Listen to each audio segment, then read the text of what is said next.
속 말씀과 사건을 통해 오늘을 살아갈 지혜를 구해봅니다. 안녕하세요. 저는 최현정입니다. 안녕하세요. 이남입니다. 박사님 어서 오세요. 네. 저희가 지난주에 나눴던 이야기는 네. 본다라는 거, 네. 심안으로 보기, 네. 그리고 잠들지 않고 깨어있기, 무의식을 어떻게 의식화할 것인가, 이런 주제로 저 한 주 동안 좀 묵상하는 시간을 가졌거든요. 그 이야기를 나눈 이후에. 근데 오늘은 그와 더불어 자, 그럼 깨어서 딱 눈 뜨어서 네. 우리는 어떻게 하면 되는가? 네. 그게 주제인가요? 그렇죠. 네. 네. 어떻게 하면 되나요?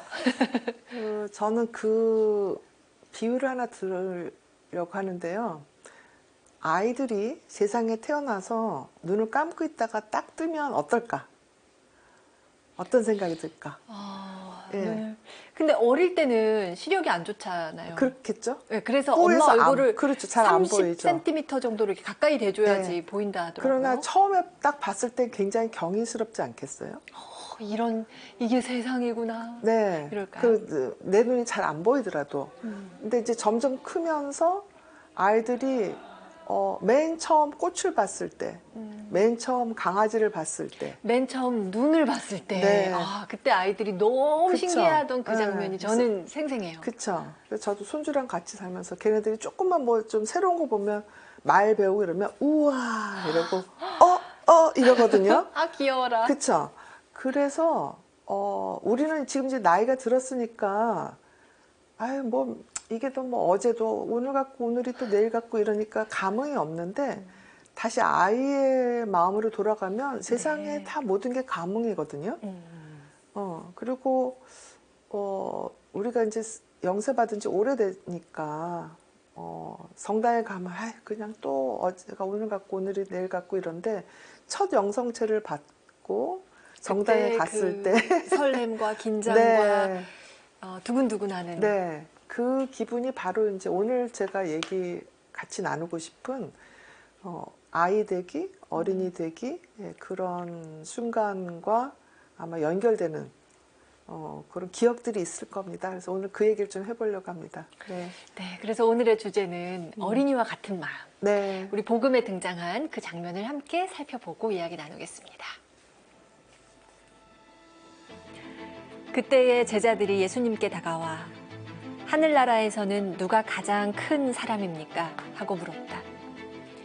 그러자 예수님께서 어린이 하나를 불러 그들 가운데에 세우시고 이르셨다. 내가 진실로 너희에게 말한다. 너희가 회개하여 어린이처럼 되지 않으면 결코 하늘나라에 들어가지 못한다. 그러므로 누구든지 이 어린이처럼 자신을 낮추는 이가 하늘나라에서 가장 큰 사람이다. 또 누구든지 이런 어린이 하나를 내 이름으로 받아들이면 나를 받아들이는 것이다. 명료하게 답이 나왔습니다. 네. 네, 어린이가 되면 된다. 네. 근데, 저 어린이와 살고 있는 사람으로서 네. 일부분 동의하고 일부분은 힘들다. 그렇죠. 예. 근데 이 예수님 시대의 어린이와 네. 21세기 한국의 어린이는 위상이 엄청나게 달라요. 네. 네. 그러니까 21세기의 어린이, 특히 한국에서는 아이들이 왕이죠. 그렇죠. 각 가정의 왕입니다. 네. 그리고 워낙 귀하니까 사회에서도 굉장히 귀하게 생각을 하고, 그런데 아마 어린이날 이거를 방정환 선생님이 만들 때가 20세기 초잖아요. 그러면 왜 어린이날 헌장 이런 게 나왔을까? 사실은 어린이가 사람 대접을 못 받았기 때문이거든요. 그래서 날까지 정해서 이날만은 어린이를 존중해주는 날로 삼을 만큼 욕도 하지 말고 때리지도 말자. 그런 뜻이거든요. 아마 지금은 없어진 속담이지만 영국 속담에 매를 아끼면 아이를 버린다 뭐 이런 속담 있잖아요. 암기하는 속담 중 하나였어요. 그렇죠. 그러니까 엄청나게 안 좋은 속담이죠. 그렇죠. 이제 현대 관점으로는 경악할 일이죠. 그렇죠. 고대 시에는 특히 이제 이 아주 원시민족의 경우에 뭐 쌍둥이를 낳으면 그 중에 하나는 죽이는 관습을 가진 나라도 있어요. 근데 그게 뭐냐면 먹을 게 부족하잖아요. 그리고 산모의 건강이 위험하잖아요. 그러면 그게 이제 그 영아살인이라고 인펀티사이드라는 그런 말이 있잖아요. 그 흔적이 뭐냐면 아브라함이 네. 그 자기 아들 이삭을 번제에 바치는 게 사실은 그 옛날 고대 문화의 한 흔적이에요. 그리고 이제 구약에 보면 배가 고플 때 자기 아이를 뭐 먹고 뭐 이런 얘기들이 전쟁사에 보면 곳곳이 나옵니다. 그러니까 지금은 아이가 소황제지만 예수님 시대 아이는 뭐 부모가 죽여도 아무도 뭐라고 그러지 않는 존재예요. 가장 약한, 그렇죠. 사람으로 대우받기 쉽지 않은. 네. 그러면은 굳이 이렇게 등급을 나누자면 뭐 당시 여자, 노예 뭐 이런 약자 어쩌면 그렇죠. 계층과 네. 마찬가지. 네. 그러니까 이제 또 자기 아이를 위하는 거는 인간의 본능이기 때문에 본능적으로 우리 요셉 성인이나 성모 마리아처럼 아이를 따뜻하게 키운 부모들이 많았을 거예요. 그러나 관습적으로 보자면 아이는 부모가 죽일 수도 있고 때릴 수도 있고 버릴 수도 있는. 네.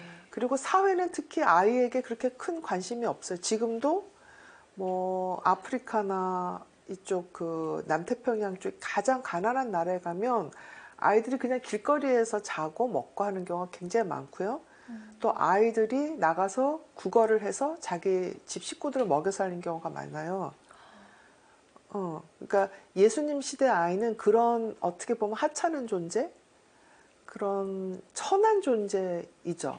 근데 예수님은 원래 천하고 하찮은 존재를 위해서 사랑을 실천하신 분이라서 그래서 그런 부분이 하나 있고 또 하나는 이제 예수님이 싫어한 부류 중에 하나가 많이 배웠다고 하는 사람들, 많이 가졌다고 하는 사람들이잖아요. 또 많이 잃었다고 하는 사람들. 근데 아이의 경우에는 그런 게 없죠. 가진 게 하나 없죠. 네. 그러니까 아무것도 아는 것도 없고 그래서 마음에 어떤 때가 안 낀 또 욕심도 별로 뭐 큰 욕심이 없어요. 아이들 눈에는 돌이나 황금이나 차이가 별로 없어요. 예쁘면 돌이 더 좋은 거고 자기 눈에 안 예쁘면 황금 같은 게 필요가 없죠. 그러니까 어른이 됐을 때 비로소 편견, 고정관념, 판단 뭐 이런 일종의 마죠, 마. 그게 끼는 거예요. 그래서 예수님께서 어린아이처럼 되라는 그 주문은 네. 그런 사회적인 맥락 또 심리 발달의 맥락 이런 걸 봤을 때는 엄청난 주문이면서 또 굉장히 아름다운 주문이기도 합니다. 네. 그럼 그 당시 사람들에게 이 어린아이가 가장 큰 사람이다라고 네. 할 때 사람들은 어떻게 이 말이 좀 충격적일 수도 있었겠다는 생각이 들어요. 그렇겠죠. 네. 네. 그러니까 그 가부장제 나라죠. 중동은 뭐 아마 동양하고 중동이 굉장히 가부장제적인 전통을 가지고 있기 때문에 아이처럼 되라는 말은 말하자면 그 사회 질서를 흐트러뜨리는 주문이 될 수도 있어요. 아주 파격적인 표현일 수 있었겠네요. 그렇죠. 근데 그거는 지금도 조금 그래요. 그래서 우리 융심리학에서 이제 아이 원형이라는 말이 있습니다. 그 차일드 아키타입이라고 했고, 그 아이 원형이라는 말. 근데 이거를 혹시 피터팬 증후군 뭐 이런 얘기 들어보신 적 그렇죠. 있죠? 네. 어른이 되어서도 아이처럼 생각하고 행동하는 것에 대해서 좀 경계하는 목소리도 네. 있잖아요. 근데 그거를 이제 그 라틴어로 하면 푸에르 이터나라고 해서 이 말은 이제 심리학에서 많이 우리 분석 심리학에서 많이 쓰는데 영원한 순수, 영원한 아이 뭐 이제 그 여자인 경우는 뿌엘라라고 해서 이제 여자형으로 바뀌어서 영원한 어린 여자아이 뭐 이렇게 하는데 네. 이 아이 원형은 심리학적으로 보자면 두 가지 측면이 있어요. 그러니까 한 측면은 이런 굉장히 순수한 측면, 때가 묻지 않은 측면이 있고 또 한 측면은 자유롭죠. 그러니까 우리가 이제 어른이 되면서 뭐 여러 가지 페르소나 제가 여러 번 말씀드렸죠. 우리 가면을 쓰게 되잖아요. 뭐 엄마로서, 뭐 며느리로서, 남편으로서, 뭐 학생으로서, 뭐 이런 식으로 사장으로 뭐. 근데 그런 게 없는 거거든요. 아이 원형은. 그래서 자유롭고 창의적일 수가 있어요. 그러니까 뭐든지 할 수 있죠. 변할 수 있고. 그러니까 애기들 이렇게 관찰하면 어떤 때는 뭐 여우가 되기도 하고, 어떤 때는 뭐 호랑이가 되기도 하고, 뭐 어떤 때는 할아버지가 되기도 하고, 아이가 많은 역할 놀이 하는 걸 보실 거예요. 그래서 우리가 만약에 이런 그 아이 원형을 가지고 있다 그러면 특히 이제 예술하시는 분들한테 도움이 돼요. 뭐 스테디셀러 중에 하나가 그 어린 왕자, 생텍쥐베리 많은 사람이 좋아하는 거기 보면 어른들은 왜 이 뱀을 먹은 거를 보고서는 모자라고 생각하지? 뭐 이렇게 상상력이 부족해 뭐 이런 거 첫 번째 나오잖아요. 그래서 상상력을 많이 가지고 있기 때문에 얼마든지 변신할 수 있고 변환할 수 있고 그렇죠. 그러니까 그런 자유로움, 틀에 아직 갇히지 않은 자유로움은 사실은 저도 이렇게 관찰하면서 이걸 좀 지켜주고 싶다 그쵸. 이런 마음이 들 때가 있습니다. 그러니까요. 근데 우리는 이제 사회화라는 이름으로 이건 안 되는 거고 이렇게 이제 벽을 자꾸 세워주면서 이게 한계를 자꾸 설정해 줄 수밖에는 없잖아요. 우리 교육이 특히 그렇죠. 자르는 교육, 야단치는 교육, 부정적인 교육, 뭐 다 이런 이제 금지하는 것들 그래서 리스트를 막 만들게 되죠. 그러니까 창조적인 씨를 자꾸 이제 자르는 그리고 아이의 그런 자유로운 영혼을 자꾸 이제 구속하는 그래서 아마 몇 년 전에 왜 교황님께서 장애인 아이들이 막 이렇게 교황님한테 오고 그랬을 때 말리지 마라 뭐 이러고 이렇게 품어주시는 저는 이제 그 장면을 그 설교하실 때 이제 그 막 아이가 그 무대를 막 뛰어다니는 무대라고 해야 되나요? 거기 그 포디움을 뛰어다니는 그 장면이 근데 이제 교황님도 약간은 당황하시면서도 의연하게 하시는 그 장면이 왠지 모르게 웃음도 나면서 마음이 따뜻해지기도 하고 훈훈하고 이렇다 보니까 제가 여러 번 돌려봤어요. 아, 그러시구나. 저도 모르게 다시 반복해서 보고 있더라고요. 요새 성당 가면 아이들이 워낙 귀해서 그런지 신부님들께서 어쩌다 아이 데리고 와서 아이가 소리 지르고 그러면은 좋아하시는 것 같아요. 정말 아이 목소리 듣기가 어렵습니다. 네, 그래서 이뻐하시고 뭐 그런 게 보여요, 느껴지고. 그러니까 설교하다가도 뭐 강론하시다가도 좋아하시는 그런 게 제가 여러 번 봤는데, 그러니까 그 아이의 그런 자유로운 측면, 우리가 자르지 말아야 되는 그런 그 정말 싱싱하고 싱그럽고 아름다운 싹들을 우리가 교육이란 이름으로 사회화라는 이름으로 참 많이 없애버리고 있구나. 그래서 특히 이 장면 예수님께서 아이를 놓고 이 아이처럼 돼야지 천국으로 간다라고 말씀하신 장면은 좀 많은 사람들이 자꾸 생각을 하면 좋겠어요. 아이를 교육의 이름으로 학대하는 경우도 많아요. 놀아야 될 아이들을 공부시킨다 그러고 뭐 유치원 때부터 뭐 의대반 뭐 이게 말이 안 되는 소리인데 그렇게 해가지고 아이들을 완전히 무슨 그 동물원의 모처럼 조련한다고 생각을 하거든요. 그러면 그 아이들이 괴물이 되지 인간이 될 수는 없어요. 인간은 인간답게 자유롭게 살아야 되는데 동물처럼 조련을 하면 그 아이들이 인간적으로 자랄 수 있겠어요? 근데 우리 교육을 그래서 좀 반성을 해야 되는 게 교육의 컨텐츠가 중요하잖아요. 어떤 거를 아이들한테 어떻게 교육을 시켜야 되는지를 고민하지 않고 자꾸 대학 입시에 무슨 뭐가 나오냐, 뭐 입시생을 뭐 얼마를 관리를 해야 되는 관리의 측면과 경쟁의 측면으로만 보니까 아이들이 아이답지 않게 되죠. 그렇죠. 네, 그래서 우리 사회가 우울한 여러 이유 중에 하나라고 저는 봐요. 저희 아이들이 이번에 이제 초등학생이 되었습니다. 네. 이제부터 제 주변에서 이제 그런 말을 하죠. 이제는 돌봄이 아니라 학습의 시대가 시작된 거야. 그러니까 어느 학원 어느 요일에 어떻게 스케줄을 짤지 고민을 잘해야 된다. 이거 아주 전략적으로 엄마가 어떻게 잘 구성하느냐에 따라 아이의 승패가 갈린다. 이런 조언을 저는 듣거든요. 근데 저는 이제 그런 조언들을 들으면서 마음 한구석이 답답해집니다. 왜냐? 일단 제가 잘할 자신이 없어서. 잘하지 않으셔도 돼요. 그 정신과 의사들이 수십 년 전부터 그렇게 하지 말라고 그랬는데 말 안 듣고 많은 엄마들이 그렇게 애들을 뺑뺑이로 돌려서 결국에 이렇게 지금 사회에 젊은 사람들 우울증이 30% 40%예요.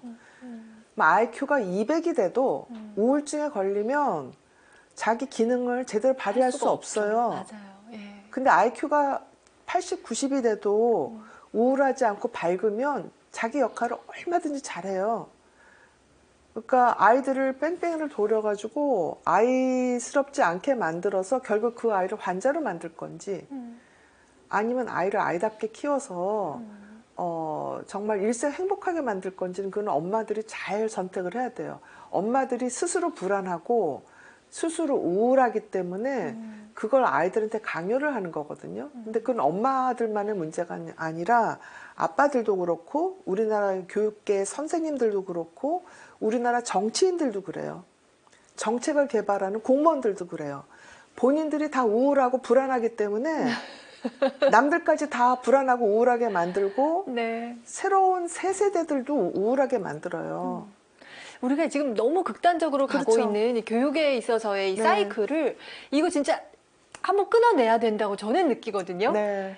근데 이게 이 학교 장면으로 일단 들어서는 순간 이제 엄마들 사이에서 그렇게 비유를 하거든요. 트랙에 올라갈지 말지 결정해. 트랙에 올라가면 마라톤 시작된 거야. 달리기 시작해야지. 아니면은 아이고, 점점 뒤처진다. 마라톤에서 처음에 1등 하던 사람이 마지막에 1등 하는 거 한 번도 본 적 없어요. 진짜요. 그렇죠. 그럼 원래 처음에 1등 하면 안 돼요. 그리고 저는 개인적으로 우리 아이들을 초등학교 한 5, 6학년까지 학원 이런 데를 안 보냈어요. 그러니까 아이들이 왜 다른 애들은 다 학원을 보내는데 우리만 안 보내냐. 친구 사귀기가 어렵다. 그래서 그러면 니들이 가고 싶은 데를 골라라. 니들이 가서 정해라. 이렇게 얘기했어요. 네. 자기들이 가고 싶은 데를 가기 때문에 안 간다는 얘기를 못 해요. 그리고 이 학원이라는 동네가 새로우니까 가면 재밌어요. 그 전에 접하지 않았기 그럼요. 때문에. 그래서 나중에 뭐 그런 얘기도 하더라고요. 엄마는 한국 엄마 맞냐? 왜 조기 교육을 안 시켰냐? 엄마가 보니까 또 학생들도 키워보니까 조기 교육 많이 시킨 사람 중에서 끝까지 잘 가는 사람 내가 한 번도 본 적이 없다. 그리고 엄마랑 원수돼요. 잘못하면. 부모랑 원수돼요. 그래서 나는 한국 엄마 아니어도 좋으니까 저도 40년, 30년 전에 다른 엄마들이 그런 얘기 똑같은 얘기 했어요. 근데 그 그러니까 엄마들. 이게 계속 근데 되는 그 거죠? 엄마들이 네. 지금 자식들하고 원수가 돼요, 거의. 그러니까 그 아이들이 뭐 이렇게 저렇게 해서 꾸깃꾸깃해서 인류대학 갈 수는 있어요. 근데 거기까지예요. 인류대학 간다면 공부를 안 하는 경우도 많고 부모를 안 보는 경우 너무 많아요. 지금 한번 보세요. 자기 주변에서 부모에 대해서 그렇게 공부 많이 시켜가지고 너무너무 감사하다. 우리 엄마 아버지가 나를 학원을 그렇게 뺑뺑이 돌려서 내가 이렇게 됐다. 내가 두고두고 보온해야 되겠다. 이렇게 생각하는 사람이 있는지 한번 보세요. 되게 날카로운 지적이신데요. 30년 후를 보셔야 돼요.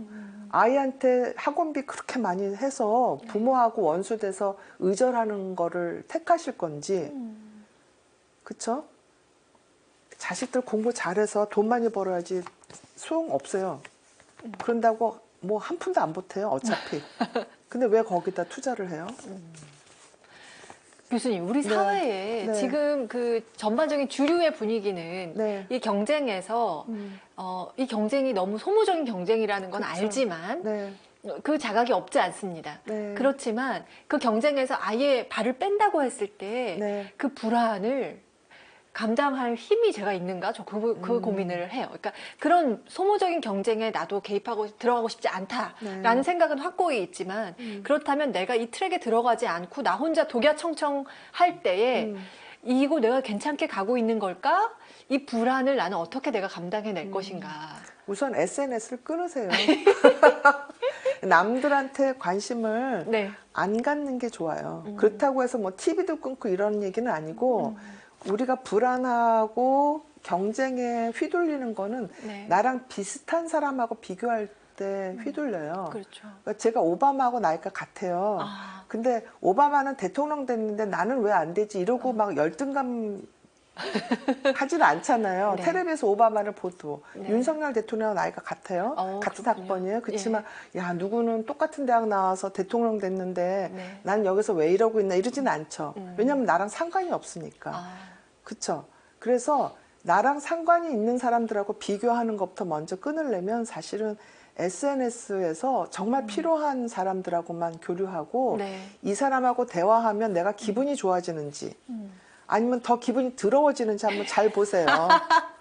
기분이 더러워지면 명쾌하네요. 그러면 그 모임에 갈 필요가 없어요. 아, 근데 왜 그 모임에 네. 가냐? 예. 내가 안 가면 놓치는 거가 있을까 봐. 그런 거 없어요. 인생에 놓치는 거는 어떻게 보면 하느님 말씀은 놓치면 우리가 끝없는 나락으로 가지만 우리가 끝까지 붙잡고 있는 것 중에 계속 가야 될 건 아무것도 없어요. 사실은 자식도 네. 내가 안 놓을 것 같아요. 놔줘야 되죠. 그럼요. 우리가 요양원 가서 죽지 자식 품에서 죽을 것 같아요. 피에타에서만 예수님을 이렇게 안고 계시지 성모님이 네. 누가 부모도 아닌데 자식이 자기 부모를 자기 무릎하게 앉혀놓고서는 죽음을 맞게 해요. 어차피 요양원 가서 요양보호사들 너무 냉혹하신 거 아닙니까? 그게 현실인데요. 그러니까 뭘 잡고 놓치고 이런 거에 대해 너무 생각하지 말고 네. 그냥 놔버리세요 다. 네. 그냥 재미로. 그러니까 뭘 하더라도 그러니까 애들 교육을 시키지 말라는 게 아니라 내가 재밌는 것까지만 하면 돼요. 내가 행복한 것까지만. 그래서 아이들도 행복하면 돼요. 그러니까 아무것도 안 시키라는 얘기가 아니에요. 엄마 나 수영하고 싶어 그러면 가서 해요. 그래서 애가 너무 좋아하는데 야 나 아무것도 하지 말랬어. 너 하지 마. 이건 아니라는 거죠. 그리고 내가 애랑 같이 그림을 그리는데 너무 행복해. 그럼 하면 되죠. 그렇죠. 그러니까 내가 행복하고 아이가 행복하면 돼요. 그러니까 예수님이 아이를 거기 가운데 이렇게 앉으실 때 억지로 갖다 앉히신 거 아니죠? 또 아이가 막 난 거기 싫다고 한 것도 아니고 예수님하고 아이하고 교감을 하셨기 때문에 천국이라는 얘기를 하신 거잖아요. 그쵸? 억지로 갖다 그렇게 한 게 아니죠. 네. 그러니까 원칙을 내가 행복하냐 아이가 행복하냐 그것만 따지면 그렇게 어렵지가 않아요. 그러니까 우리가 이 뭐든지 어렵게 느껴질 땐 기본으로 돌아가라고 얘기하잖아요. 네. 그러니까 아이의 문제에 있어서도 네. 아이의 교육 문제, 아이의 진로 문제 이런 것들도 사실은 네. 기본을 생각하면 네. 아이가 대학 가는 어디 가느냐보다 더 중요한 건 아이와 나의 관계가 원만한가. 그렇죠. 그게 사실은 더 네, 중요하고 네, 결정적으로 네. 평생 가는 건 우리 관계니까. 네. 그러니까 네. 제가 지난주에도 얘기한 시만이라고 했잖아요. 눈을 네. 감아야지 보이는 게 많잖아요. 그러니까 우리가 정보의 홍수에서 살기 때문에 나한테 필요한 정보를 잠깐 보는 건 괜찮은데 거기에 내 인생을 걸면 정작 필요한 거는 못 보게 돼요. 그건 저도 마찬가지인데 어느 때 뭐 쓸데없는 프로그램을 잔뜩 보고 있으면 영혼이 피폐해지는 것 같다는 느낌이 들 때가 있거든요. 그래서 저는 드라마를 봐도 이게 이 드라마 봤을 때 내가 행복해지냐 그걸 기준으로 삼아요. 시청률이 아니라. 네. 그러면 그 행복한 드라마만 보면 되는 거고 행복한 영화만 보면 되고 행복한 프로그램만 보면 되는 거고 그러니까 잘 가려내는 눈을 그렇죠. 지니는 게 참 중요한 것 근데 같습니다. 남들이 다 본대. 그러니까 나도 해야 돼. 남들이 다 그 사람 좋다고 그래. 그러니까 나도 그 사람을 택해야 돼. 그런 거 하지 말라는 거죠. 맞습니다. 근데 남들이 뭐 하느냐 보려면 바빠요. 그러니까 하는 일 없이 제가 늘 바쁘거든요. 그러면 자기 몸도 상해요. 그러니까 우리가 굉장히 많은 일을 어쩔 수 없이 해야 되잖아요. 그럴 때 요령 중에 하나가 불필요한 거는 안 하는 거거든요. 네. 그러니까 남들이 한다고 해서 다 하다 보면 진짜 뭐 뱁새 뭐 황새 따라가다 이런다고 우리가 뭐 재벌 2세 3세들처럼 뭐 백 사야 되고 이렇게 살면요 파산해요. 요새 뭐 누구를 따라서 한다고 뭐 그러면 누가 하면은 뭐 완판된다는 그런 얘기 들으면 야, 참 힘들게들 산다. 왜 그렇게 살지? 그쪽 스위치는 저도 이제 껐습니다. 그렇죠. 그쪽 스위치를 끄면 세상이 편해지는 그러니까요. 것도 알겠고요. 예. 자, 이제 그래서 우리가 다시 이제 돌아가죠.